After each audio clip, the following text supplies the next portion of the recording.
When I turned 66, I moved in with my son thinking I'd finally be surrounded by love and warmth. But within weeks, I was given a typed contract, stamped and signed, telling me I wasn't allowed to use the TV after 9 p.m., and I had just 30 minutes to cook each day. My name wasn't even mentioned in family group chats anymore. So on a quiet Sunday dinner, I stood up, smiled at my daughter-in-law, and handed her something she didn't expect: a legal notice and the house deed, with my name on it. My name is Margaret Hartley. I'm 66 years old, a retired nurse, and a widow for over 15 years now. The years have been long but not unkind. I used to believe that hard work and love were enough to build a life worth remembering. I spent 4 decades tending to strangers in hospital beds and nights cradling my son, Jason, through everything from nightmares to heartbreaks. I wore every title a woman could wear: wife, mother, caregiver, survivor, but I never imagined I'd one day wear the label, unwanted. Jason was my only child. I had him late in life at 31 after 2 miscarriages and a long stretch of praying into empty pillows. When he was born, I told myself that no matter what happened to my marriage, I'd always have him. And I did. Even after my husband Frank passed away from a heart attack when Jason was just 20, it was Jason who held my hand through the funeral. It was the 2 of us after that, mother and son, side by side. I sold our old house in Portland 5 years ago. It was too much for me to manage after retirement, and Jason had just gotten married to a woman named Kendra. She was sharp, driven, beautiful in a calculating way. At first, I thought she was exactly what Jason needed. He'd always been too soft, too trusting. Kendra, on the other hand, knew what she wanted and how to get it. She worked in corporate finance, while Jason stayed in software engineering. Quiet, methodical, the kind of man who made decisions slowly and stood by them. They wanted to buy a new house in the suburbs, and Jason asked if I'd be willing to help with the down payment. I didn't hesitate. I sold the Portland home and gave them the money. Legally, the house was in my name to secure the mortgage. Jason's credit wasn't great back then, and they needed me as a co-signer. We told ourselves it was temporary, just until they could refinance. But paperwork has a way of sticking. I stayed in a small apartment nearby and kept myself busy with volunteering at the clinic and going to a local knitting group. I visited every Sunday, brought lasagna or cookies, and sometimes read bedtime stories to my grandson, Lucas. He was the only part of that house that ever felt like home to me. Then last winter, I slipped in the shower and fractured my wrist. Nothing life-threatening, but enough to make Jason worry. He visited me at the hospital, sat by my bed, and said, "Mom, it's time you moved in with us. You shouldn't be living alone anymore." His eyes were earnest, his voice quiet. I hesitated for a second. Something about the offer felt sudden, but I was tired of frozen dinners, of silent nights, of struggling to open jars with aching hands. So I said yes. We moved my things in by March. It wasn't much. A few boxes of clothes, photo albums, a rocking chair Frank had built before he died. Jason and Kendra offered me the downstairs guest room, which I decorated with pastel curtains and a quilt my mother had sewn for me when I was a girl. I tried to make it feel like mine. I told myself this was the new chapter I had been waiting for. The first week was lovely. Kendra brought me a basket of lavender soaps and organic teas. Jason fixed the loose step outside the patio, and Lucas came running into my room every morning for hugs. We made pancakes together. We laughed. For a moment, I truly believed I had come home. But something shifted by the second week. It was subtle. The family dinners got shorter. Jason stayed later in his office upstairs. Kendra began correcting Lucas when he called me Grandma too loudly. I brushed it off. They were just adjusting, I thought. Sharing space was new for all of us. I cooked lasagna on a Thursday evening the way Jason liked it. Extra cheese, no mushrooms. Kendra barely touched her plate and commented, "It's a bit rich for dinner, isn't it?" I smiled, said nothing.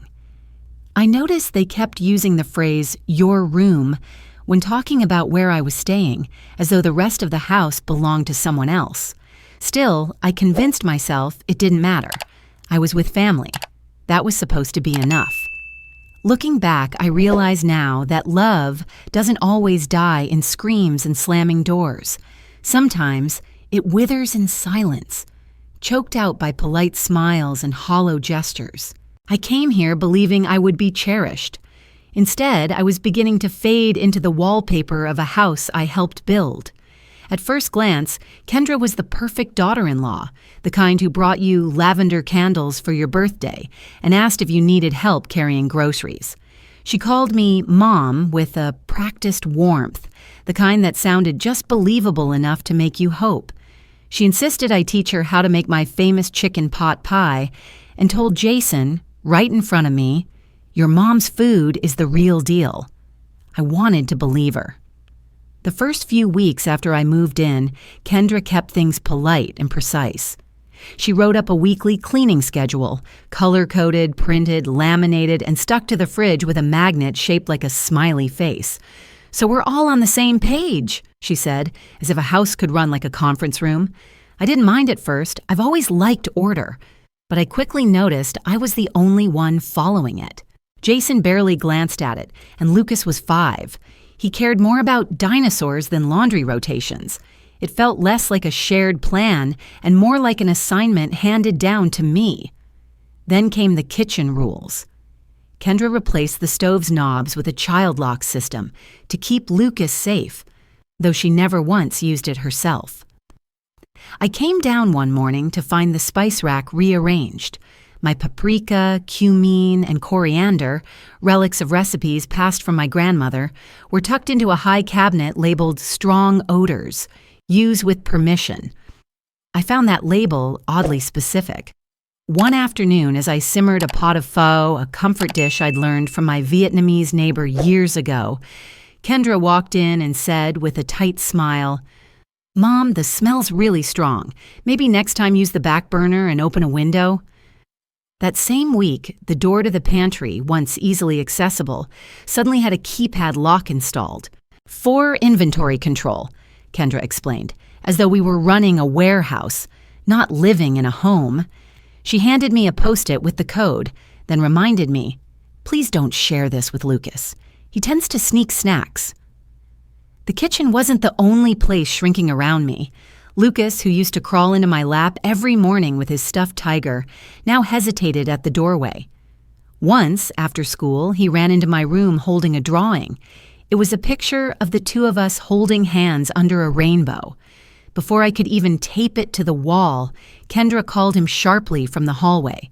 "Lucas, what did we say about bothering Grandma when she's resting?" His smile dropped. He whispered, "Sorry, Grandma," and walked away, clutching his crayon box. I heard less and less of his footsteps after that. Jason, meanwhile, retreated into a kind of quiet submission. He was always busy, work meetings, headphones in, eyes glazed over a laptop screen. At dinner, he nodded more than he spoke.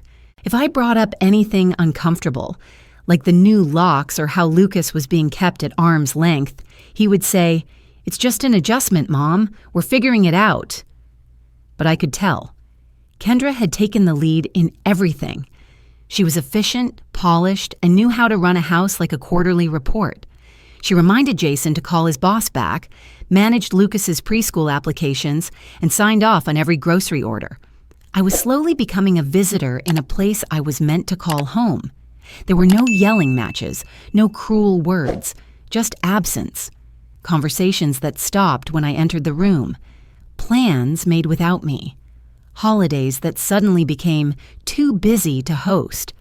My seat at the table felt colder, my presence acknowledged with polite glances instead of warm voices. One night, I came downstairs to get a glass of water and overheard Kendra talking on the phone. She was in the kitchen, whispering. It's like she's always there. I just want my space back. Jason won't say anything, and I'm tired of tiptoeing around her feelings. This was supposed to be our house. I stood in the hallway holding my breath. For a long time, I had told myself this was a phase, that adjusting to multi-generational living took time, that Kendra had her own stresses. that Jason would step in, that I was imagining the distance. But in that moment, under the dim light of the hallway and the hum of the fridge, I realized something I hadn't allowed myself to admit. I wasn't part of their family, I was their inconvenience. It started with the smallest shifts, things you'd miss if you weren't paying attention. A glance too short, a silence too long. The way conversations would taper off just as I entered the room, like someone had hit a mute button the moment I turned the corner. One morning, I came into the kitchen to pour myself a cup of coffee. Kendra was already there, scrolling through her phone, the light from the screen flickering off her expressionless face. She didn't look up. Instead, she slid a printed schedule across the counter toward me. "We're trying out a more structured routine this week," she said, tapping the top row where it read, "Quiet hours, 9 p.m., 6 a.m. Below that, in bold, TV use discouraged after 9 p.m., kitchen closed by 8:30 p.m. I blinked at the paper. "Is this for everyone?" I asked. Kendra offered a short smile, the kind that doesn't touch the eyes. "Oh, it's mostly just to help Lucas stay on schedule, but it applies to all of us, of course." Of course. That night, I turned off my crime drama at 8:59, mid-episode. I sat on my bed in the dark, the quiet pressing in like fog. Down the hall, I heard Jason and Kendra laughing softly over a glass of wine. They hadn't asked if I wanted any. The house began to shrink. Not physically, but emotionally. There were parts I stopped entering. The living room during family movie nights, the back patio where Kendra did yoga each morning. Even the kitchen felt like forbidden territory after sundown, like I might set off an alarm by boiling water too late. One evening, I made a pot of stew, the kind Jason used to love when he was little. He didn't touch it, said he wasn't hungry. Kendra raised her eyebrows at the thick broth and asked if it had a lot of sodium. I smiled, said no. After dinner, I found the pot in the trash, half full, dumped and covered with a paper towel. Lucas used to bring me drawings, stick figures of us at the zoo, crayon hearts, lopsided houses labeled grandmas. But he stopped coming to my room. I overheard Kendra telling him gently but firmly, "Let Grandma rest. She's older now." She never said it unkindly, just with that steady, managerial tone she used for everything else. The worst moment came during a Tuesday dinner. We were eating grilled chicken and roasted vegetables. I barely said a word, trying not to intrude. Kendra was recounting her meeting with a client, some marketing firm in downtown Boston, Jason nodding along. Lucas giggled between bites. It was almost normal. Then I reached for the salt. Just as I did, Kendra's voice dropped low, not quite a whisper, but not meant for me either. "She's like a shadow we can't get rid of."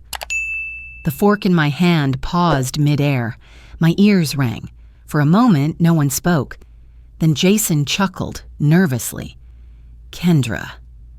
But Kendra just smiled like she hadn't said anything at all, cut into her chicken, and kept chewing. I excused myself early that night.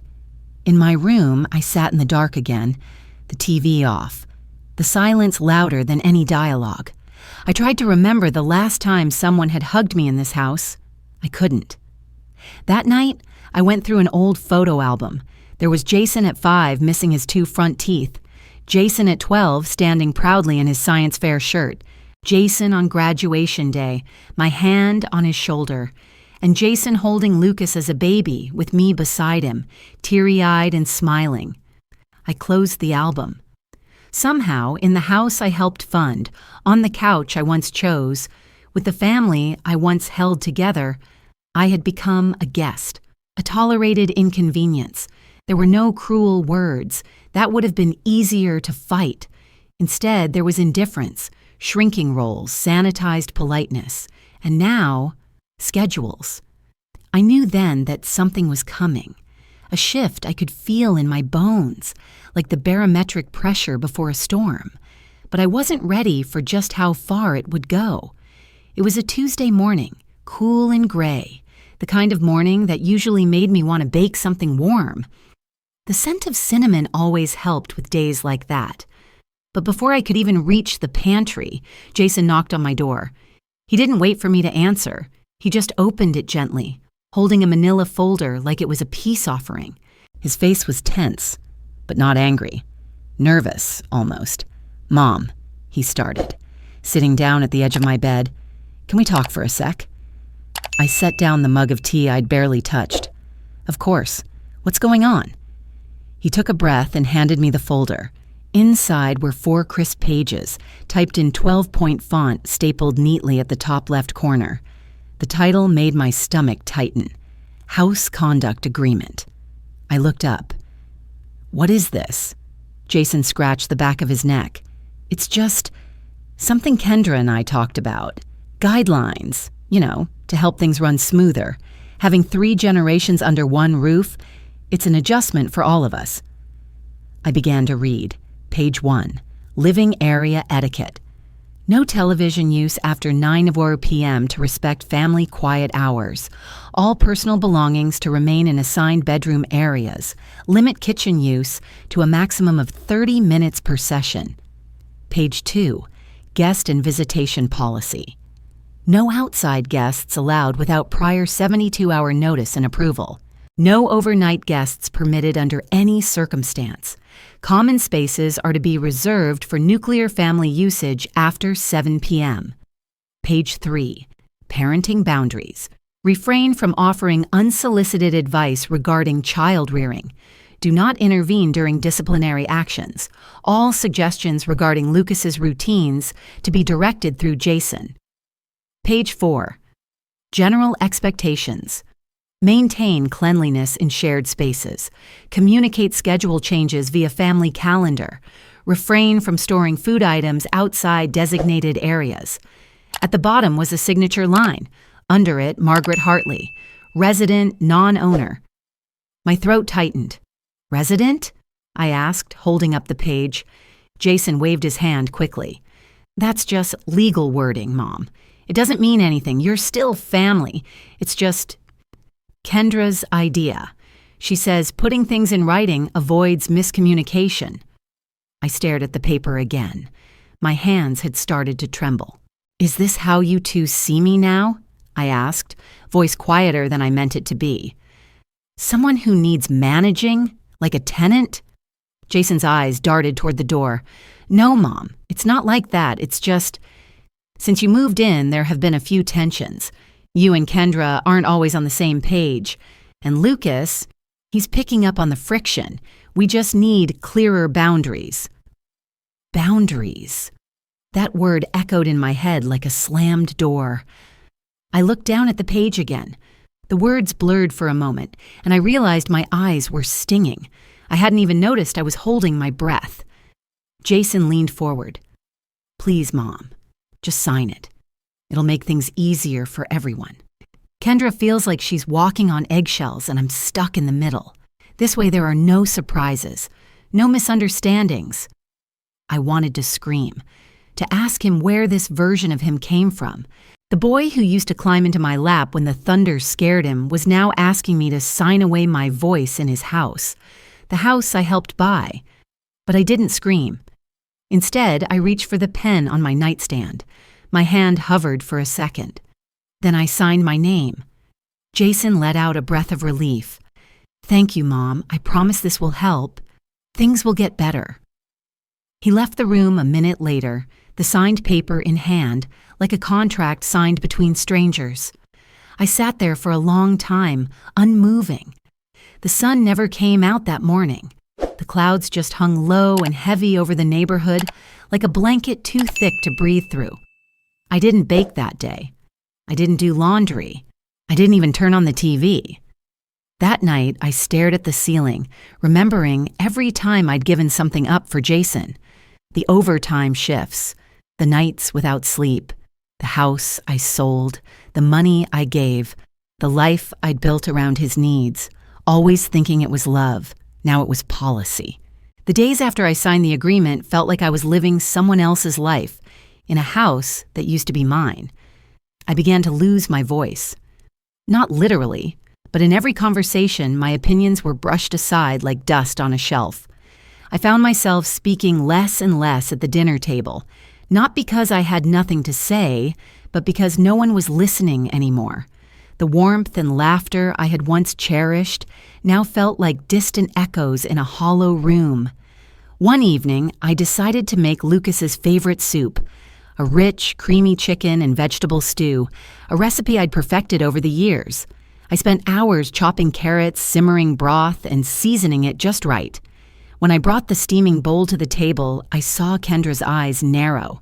Before I could sit down, she took the bowl, dumped the contents into the kitchen sink, and said with a cold smile, "Lucas needs healthy food, not old-fashioned greasy stuff from Grandma." Jason, who had been quietly sipping water, said nothing. I blinked back tears, feeling the weight of humiliation settle deep inside me. The room seemed to shrink, the walls closing in, and for the first time in my life, I felt utterly powerless. Later that night, after the house had grown quiet, I sat alone in my room. The silence was deafening. I opened a worn cardboard box tucked under my bed, the one I'd packed when I moved in, full of keepsakes and memories from a life that seemed far away now. Inside was a stack of papers, carefully organized. At the very top, a worn document caught my eye. It was the deed to the house I had bought with my own hands, signed in my own name years ago, the house Jason and Kendra now called home. I traced my finger over the faded ink of my name, Margaret Hartley. A question struck me like lightning. What are they doing behind my back? I didn't have to wait long to find out. The next day, when no one was looking, I started digging through some of the old paperwork I'd stored away.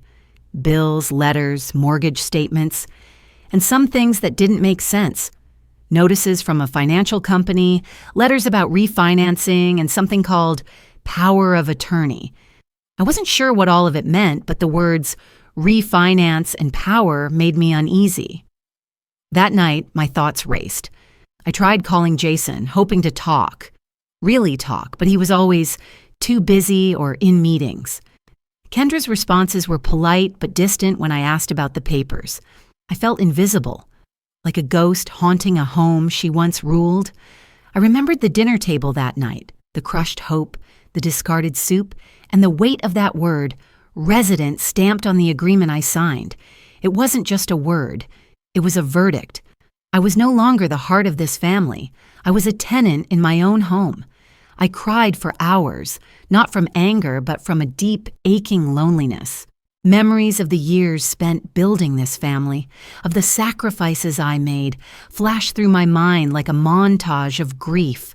The late nights waiting up for Jason, the holidays cooked with love, the scraped knees I kissed better, the birthdays planned, and now all of that felt erased. But beneath the sorrow, a flicker of resolve began to grow.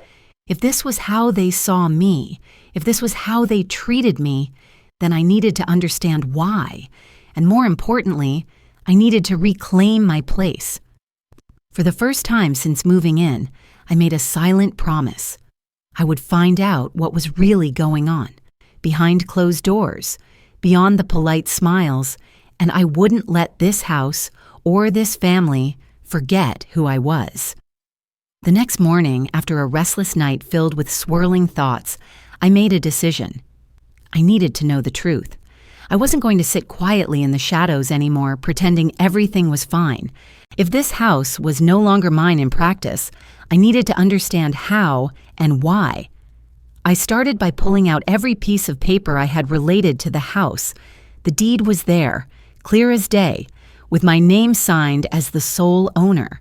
The ink was faded, but it held weight heavier than any promise. It was proof, a tether to my claim, but the deed was just the beginning.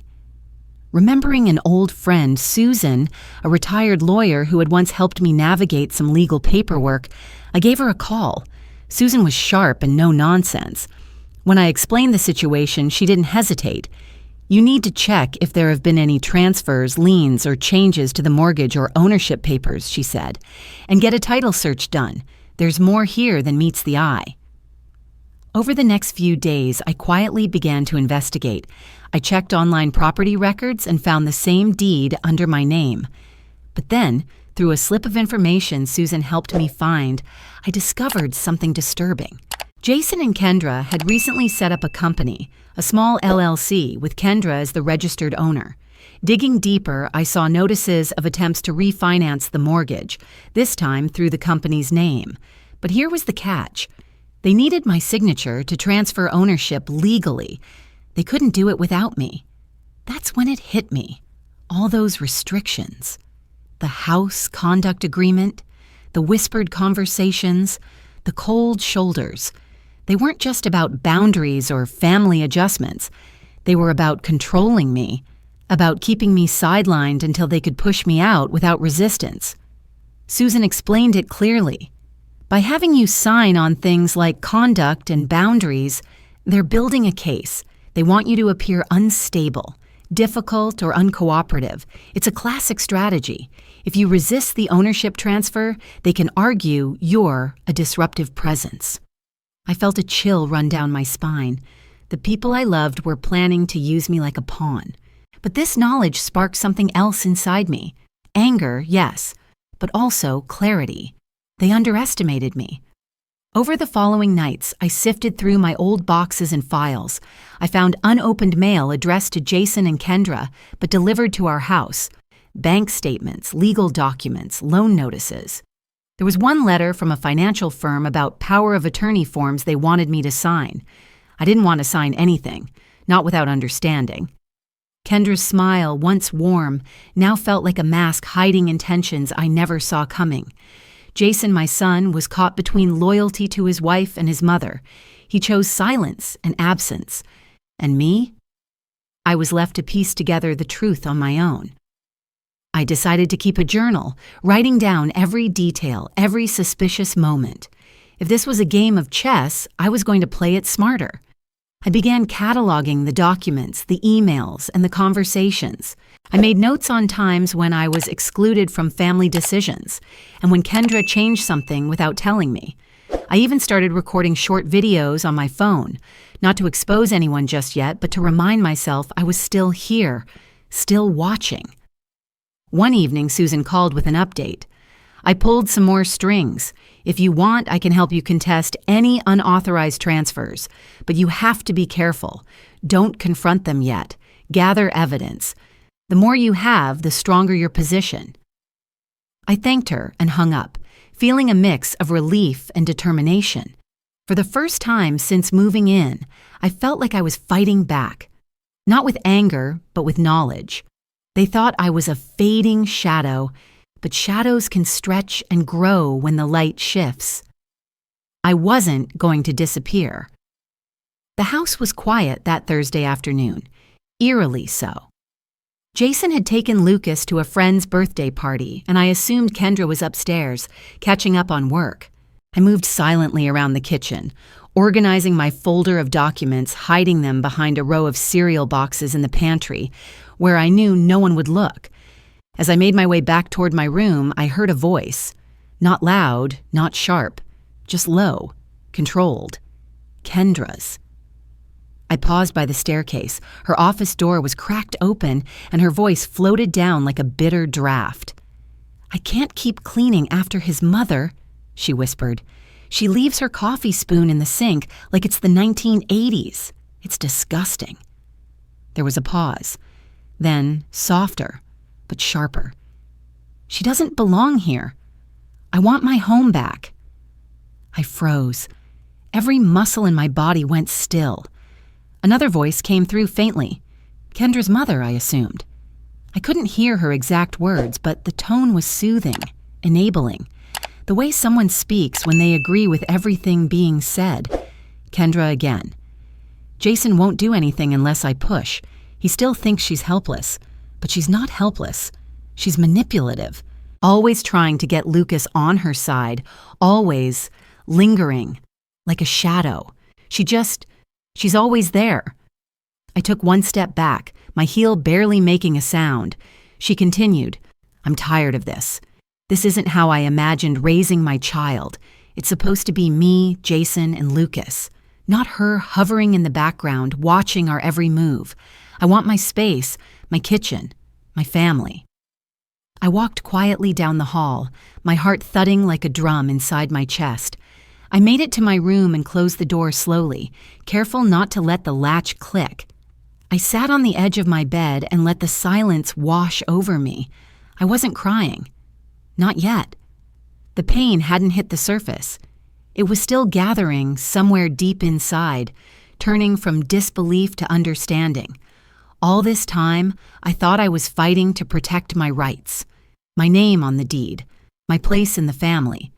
But now I saw the truth. This wasn't just about money or property.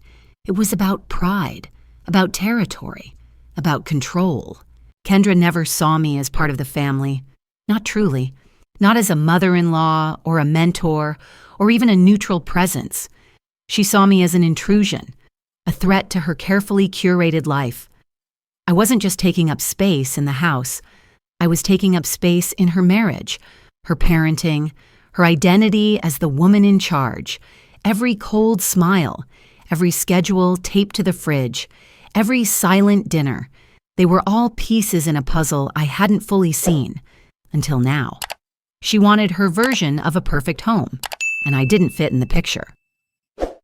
Later that evening, when Jason and Lucas returned, I watched them from across the dinner table. Jason chatted about the party, how Lucas had eaten too much cake, how they'd played freeze tag in the yard. Lucas laughed and waved his sticky fingers in the air, and Jason cleaned them with a napkin like nothing was wrong. I realized then that Jason didn't know, not fully. He saw the tension, but he didn't understand its roots. He believed Kendra was just overwhelmed, and I was just overstepping. He didn't see the war happening between the lines of his marriage, because he never read between the lines. And that, perhaps, was the most painful betrayal of all. Not the refinancing, not the contract, not even the thrown-away soup. It was the silence of the one person who should have stood up for me. I spent the rest of the night going over everything I'd collected, the papers, the emails, the property records. But now I was looking at it through a different lens. This wasn't just a financial play. It was a calculated attempt to erase me from the narrative, from their home, from their lives. But I had a choice. I could go quietly, the way they were hoping I would, fade into the background, move into some assisted living facility, and stop being a burden. Or I could remind them who I was. I didn't raise Jason with half a spine. I didn't work 30 years on my feet, comforting strangers while my back ached and my knees screamed, just to be discarded like an old sofa. They thought I was in the way. They were about to learn I was the foundation. I began to notice patterns. Not just in Kendra's behavior, but in Jason's too. There was a passivity to him, a kind of fog he walked around in. He was present, but not really there.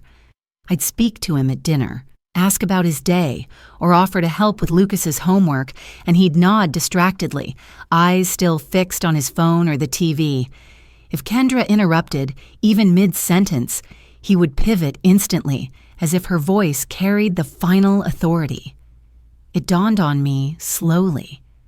Jason wasn't cold by nature. He was retreating. Caught between a demanding wife and an aging mother, he had chosen the path of least resistance. Silence. Let her handle it, don't rock the boat, keep the peace. He thought his inaction was neutral, but neutrality, in a war of silence and control, is just another form of betrayal. One rainy afternoon, I was organizing some old tax forms in the hall closet, trying to keep myself busy, when I found a thin folder tucked behind a stack of board games. It was labeled Legal to Review. My breath caught in my throat. I pulled it out and flipped through the pages. Near the top, a document titled Durable Power of Attorney. My name appeared as the grantor. Jason was listed as the agent. The form had been partially filled, but my signature line was still blank. Next to the document was a post-it note in Kendra's handwriting. Need to present this again next week. Emphasize convenience. I sat down right there on the hallway floor, the document trembling in my hands. They wanted full legal control. They'd already framed it in Jason's soft way as a simplification, something to help with financial stuff in case anything happened. But now I saw the full plan. The conduct agreement had been step one: isolate me. The subtle shaming, the restrictions, the manipulation of Lucas, all bricks in a slow, deliberate wall. Now came the lock on the final door: power of attorney. With that signature, I'd be giving Jason the ability to manage all my affairs, property, finances, even healthcare decisions.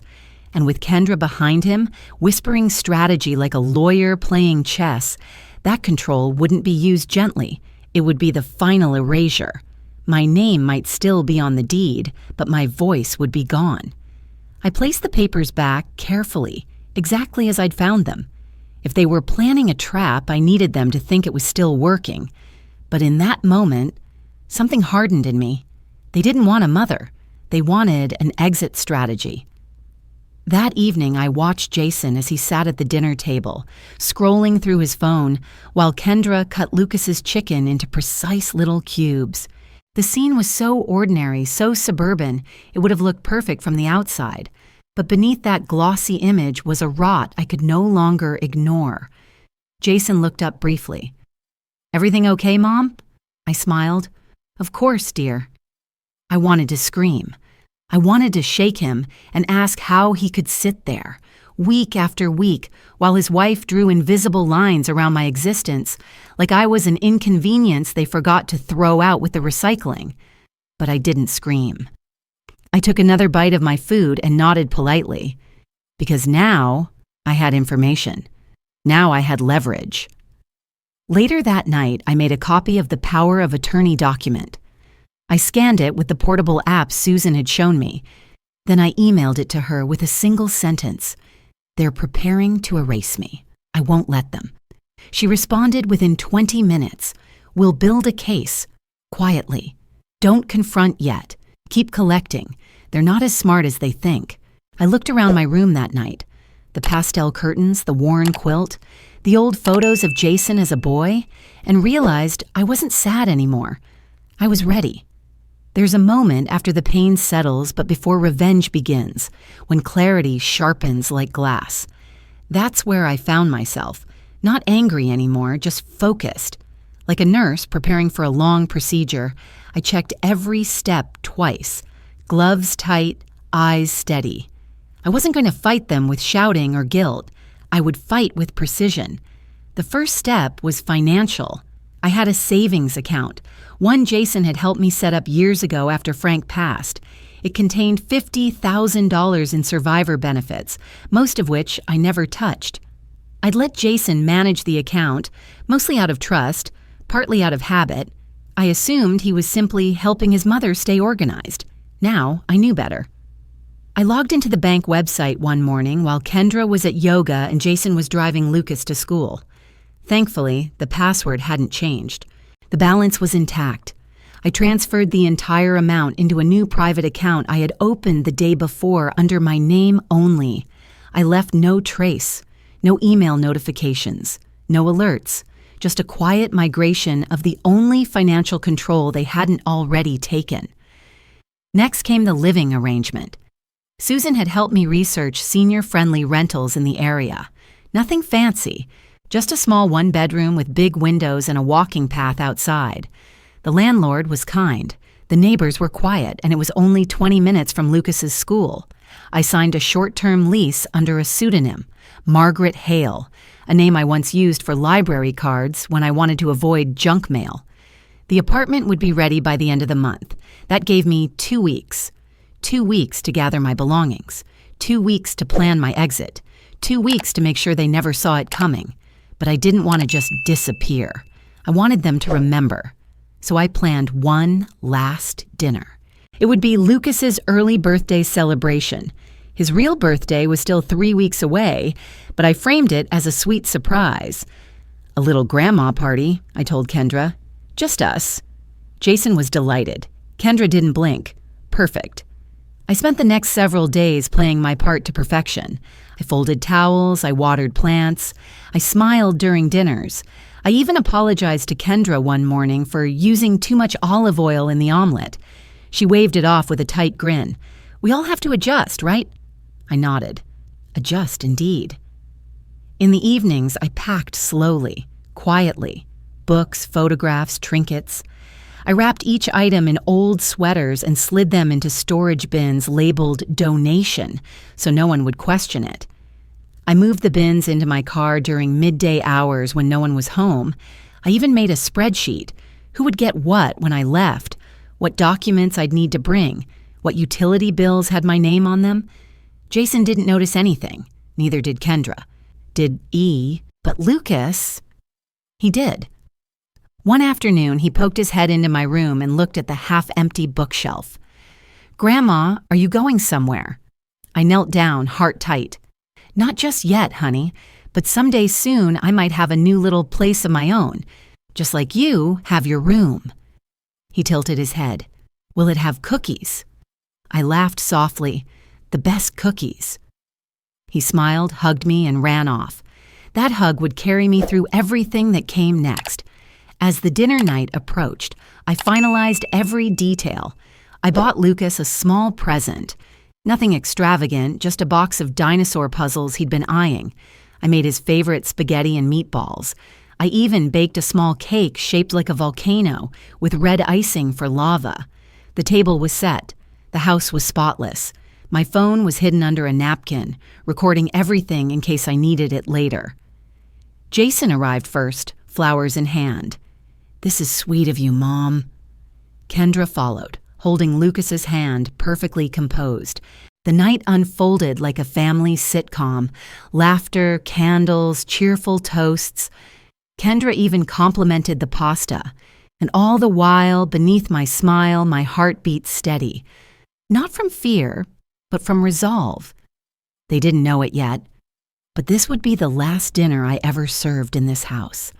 And by the time the cake was gone, the power would shift. The house smelled like garlic bread and vanilla frosting.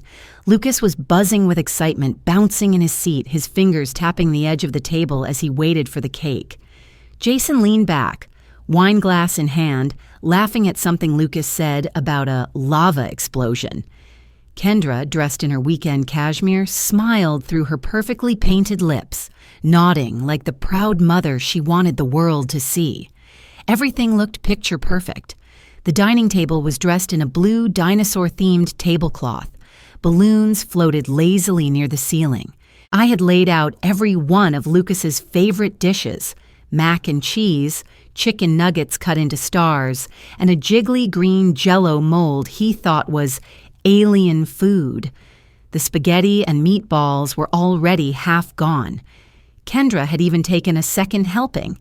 Grandma really went all out, Jason said, nudging me with a smile. I returned it. Lucas only turned 6 once. They didn't know this was also the last dinner I would ever host here. I reached beneath the table and pulled out 2 small boxes, one wrapped in green paper, the other in plain white. I handed the green one to Lucas. Happy early birthday, sweetheart. He tore it open with both hands, letting out a gasp when he saw the dinosaur puzzle. It's the erupting volcano one, he shouted, hugging the box. Thank you, Grandma, Kendra smiled. That's thoughtful. I turned to Jason and slid the white envelope toward him. And this is for you. He raised an eyebrow. Me? Just something I thought you should see before I go. He hesitated, then peeled it open. The room shifted. Inside was a printed letter, formally written and signed, declaring the revocation of all shared financial arrangements between us. Attached to it was a full-color copy of the deed to the house, with my name, A. Lone, clearly printed at the top. And behind that, a typed transcript of a recorded conversation. Jason stared, confused. I don't understand. What is this? I stood slowly, walked to the sideboard, and pressed play on my phone. Kendra's voice filled the room. She doesn't belong here. I want my home back. Jason froze. His eyes darted from me to Kendra.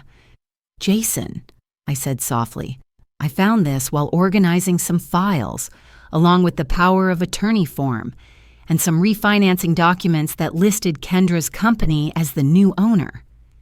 Kendra's face drained of color.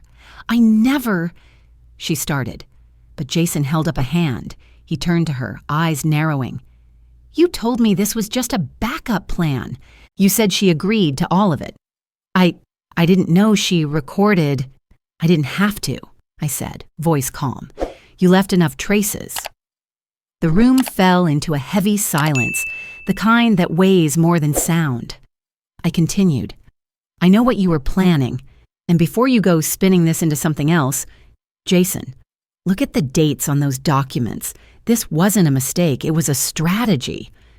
Jason looked shell-shocked, his fingers gripping the paper as if it could anchor him. Lucas, oblivious, kept playing with the toy box. Kendra's voice cracked. "We were trying to create a stable future." "No," I interrupted. "You were trying to take everything while making me feel like a burden." My eyes softened as I turned to Jason. "I helped you buy this house. I trusted you. I never asked for anything except space to feel like I mattered. Instead, I was given a contract to behave." I looked at both of them, no longer trembling. "I'm not staying. I've signed a lease somewhere else. The money is mine again. The house, legally, is mine. And I've given Susan," I paused, "my lawyer, full authority to begin proceedings if you try anything further." Jason sat back in his chair, pale and quiet. Kendra looked away, jaw clenched. Lucas giggled, trying to pop a balloon with his fork. And me? I felt nothing but clarity. The silence after the recording ended was so complete, it was almost sacred. No one moved. Jason's eyes were still on the papers in his hands, as if the truth might dissolve if he looked away. Kendra sat rigid, her spine perfectly straight, lips pressed so tightly they disappeared into her face. Only Lucas, still innocent, hummed a soft tune while lining up his puzzle pieces in neat little rows. I let the silence stretch a few more seconds before I spoke. "I've already secured a new place. I move out in 2 weeks," I said, voice calm and even. "It's small, but it's mine. Paid in full." Jason finally looked up, startled. "You're leaving?" I nodded. "Yes, and not just leaving. Taking back what's mine." Kendra leaned forward, eyes narrowed. "What do you mean, taking back?" I met her gaze without blinking. "This house will be rented out starting next month. I've already spoken to a property manager. Contracts are being drawn up. You have 14 days to find other arrangements." Jason dropped the papers. You can't just— Mom, where would we go? Lucas?" "You'll figure it out," I said, not unkindly. "The same way I figured out how to raise you alone. The same way I figured out how to support your college, your wedding, your down payment. But we have routines here," he stammered. "Lucas has school, my work." "And I had peace," I interrupted, "which I gave up the moment I stepped into this house and became someone's inconvenience." Kendra stood now, her voice sharper than I'd ever heard. "This is manipulative. You're doing this to punish us." "No," I said simply. "I'm doing this to stop being punished." I reached into my pocket and pulled out a small metal ring. 2 keys dangled from it, one to the front door, one to the garage. I placed them gently on the table. "I used to be the woman who made this house a home," I said, eyes drifting between Jason and Kendra. "I filled it with meals, holidays, lullabies. I paid the mortgage, even when you couldn't. I kept it warm while you found yourselves." I stepped back, voice steady. "But now, I choose to be something else. I choose to be a woman with dignity." Jason looked like he wanted to say something, but no words came. Lucas, sensing the tension, suddenly began to cry, big, confused tears rolling down his cheeks. "Why is Grandma mad?"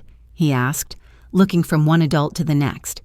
I knelt beside him, brushed his hair gently. "I'm not mad, sweetheart. I just need a place where people are kind, that's all." He sniffled. "Will I still see you?" I smiled. "Always. Grandma's not going far. Kendra reached for him, pulling him back without a word. Jason finally spoke, his voice low. "Why didn't you say something sooner?" "I did," I said, "in quiet ways. In silences you didn't notice. In meals that went untouched. In doors that slowly closed themselves. You just weren't listening." He sat back, stunned. I turned toward the kitchen, walked calmly to the hallway where my coat and bag were waiting. I paused at the doorway. "There's milk in the fridge, spaghetti in the container, and enough grace left in me not to press charges. I suggest you use the time wisely." Then I opened the door and stepped into the cool night air, the stars bright and unapologetic overhead. Behind me, a house stood still. But ahead, I walked toward freedom. The morning after the dinner, the kitchen felt colder than usual. I could imagine it in perfect detail without stepping foot inside again. Kendra pacing in her slippers, her voice sharp and brittle as she scrolled through real estate listings. Jason, quiet as always, probably holding his head in his hands, staring at the pile of legal documents I'd left on the table. But I wasn't there to see it.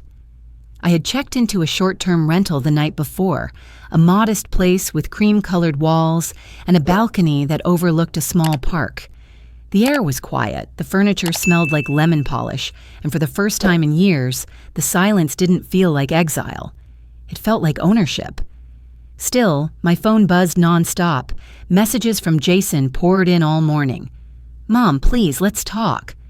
"You don't have to go this far, we can fix this." "Lucas is asking about you." I read each one slowly, letting the weight of his words settle. But I didn't reply. Not right away.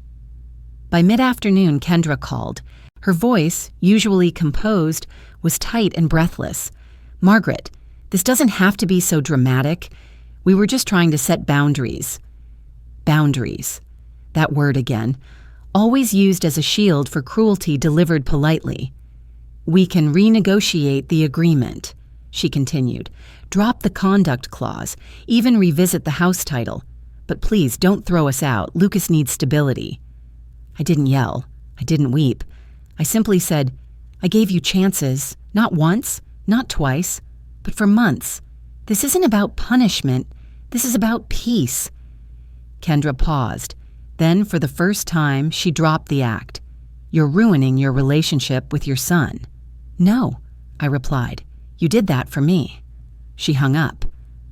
Later that evening, Jason showed up at my door. Alone. He looked older than I remembered, even though it had only been a day. His shirt was wrinkled, his eyes bloodshot. "Can I come in?" he asked, voice small. I nodded. He sat on the edge of the couch, hands clasped. "I'm sorry, Mom. I didn't know what Kendra was doing. I thought—" He stopped. "No, I didn't think. I avoided it. I let her take the lead because I thought that would keep the peace." I waited. I should have said something. Stood up. I didn't want to be in the middle. "You weren't," I said. "You made a choice. You stood on her side by standing on the sidelines." He nodded slowly, shame deepening in his face. "I understand if you don't want to forgive me," he said. "But I still want Lucas to know you. He needs you." I softened then, but not enough to change course. "I'll always be here for Lucas," I said, "but not in a house where I'm made to feel small." Jason wiped his eyes. "I thought I was doing the right thing, giving Kendra room, giving you space. What you did," I said gently, "was give me silence, and that silence hurt more than any word could." He left an hour later, his steps slower than when he'd arrived. I stood at the window and watched him go, back in the house that once was mine, back to a family he now had to rebuild from pieces he helped shatter. And me? I turned on the kettle, made myself tea, sat by the window with the breeze brushing my cheeks and thought, this is what freedom feels like. Not triumphant, not loud, but quiet. Light, like exhaling after holding your breath for too long. I had lost a family, but I had found myself. 3 months passed like pages in a quiet novel, slow, steady, full of breath and rediscovery. My new apartment sat just 2 blocks from the ocean. On some mornings, I'd walk barefoot along the shore, letting the sand and salt wash away years of fatigue I didn't know I was carrying. The sea had a rhythm that mirrored my own healing, persistent, unapologetic, alive. I had never imagined living alone again would feel this freeing. The apartment was small but bright. Pale blue walls, wooden floors, a window that let in golden afternoon light. I bought a secondhand upright piano from a local listing. A little out of tune, but with enough soul to make my fingers ache in the best way. I hadn't played since Frank died. For 30 years, I'd locked that part of me away, thinking there was no space for melody and survival. Now I played every evening, just a little, just enough.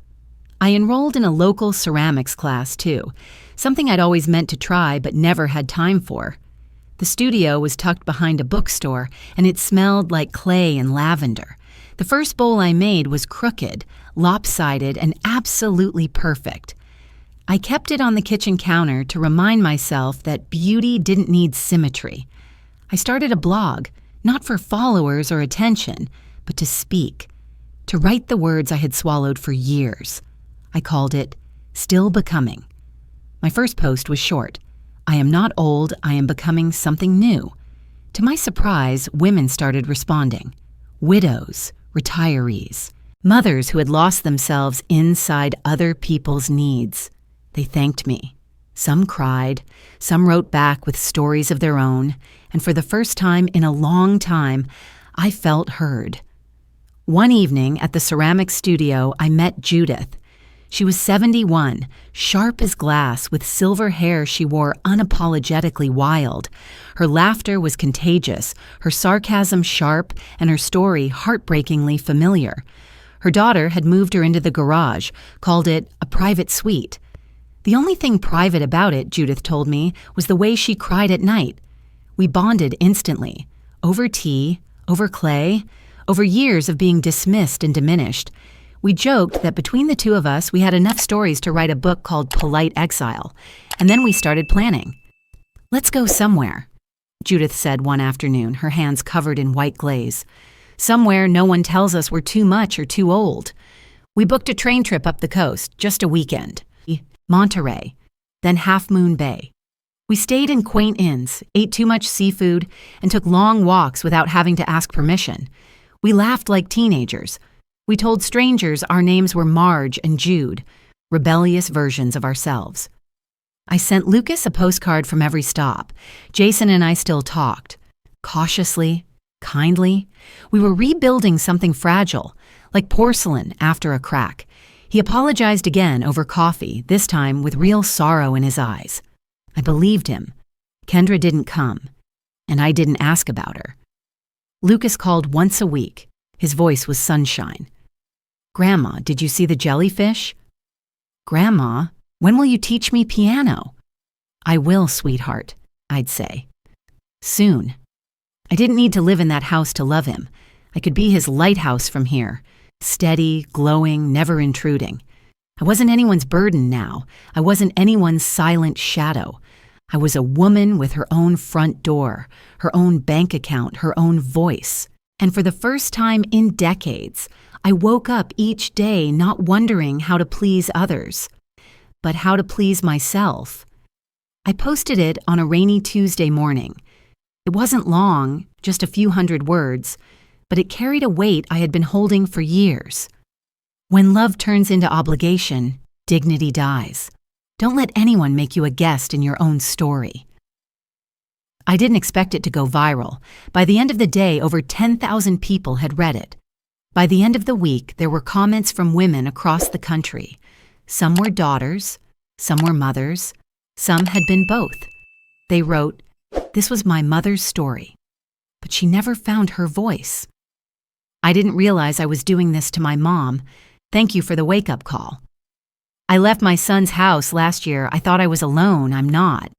I read every comment, every message, and I cried. Not from pain, but from relief, from recognition, from knowing that somewhere out there, someone had needed to hear what I had finally dared to say. The world doesn't often prepare women like me for endings. We're taught to endure, to serve, to stay quiet when things get tight. We're told that family is everything, even when family chips away at our soul. But here's what I've learned. You can love your children and still walk away. You can adore your grandchildren and still set boundaries. You can give and give and give, and still decide that the next chapter is yours to write. Freedom doesn't always look like protest. Sometimes it looks like an apartment near the ocean, a blog post, a train ride, a ceramic bowl, slightly crooked, perfectly yours. Jason visits once a month now, without Kendra. He brings Lucas, who always runs to me with arms wide open. We spend our time building Lego towers, walking by the shore, or playing notes on my piano that still sounds slightly out of tune. Jason doesn't ask for forgiveness anymore. He just listens, and that, in itself, is a kind of healing. Kendra never reached out again. I suppose that's for the best. Judith and I still meet every Thursday. We're planning a trip to Oregon next. She wants to see the redwoods. I want to breathe in their stillness. Maybe we'll write that book, she says with a wink. Only if we get to curse, I reply. She laughs so hard she nearly drops her mug. Sometimes healing doesn't arrive with fanfare. Sometimes it slips in through the back door, quiet and sure. A morning when you wake up and realize you didn't think about them. A night when you cook for one and still light a candle. A walk where your only companion is your own company. And that's enough. I won't pretend everything is perfect. There are days I miss the little boy Jason used to be, the way he clung to me during thunderstorms, how his small hands fit into mine like puzzle pieces. But then I remember, I still have pieces. Pieces of myself. Pieces of peace. And I am building something new. So to every woman reading this, whether you're 25 or 72, remember this. You are not a guest in your life. You are not an afterthought in someone else's script. You are the author. You are the headline. You are the home. And no one, no contract, no silence, no carefully worded smile has the right to take that from you.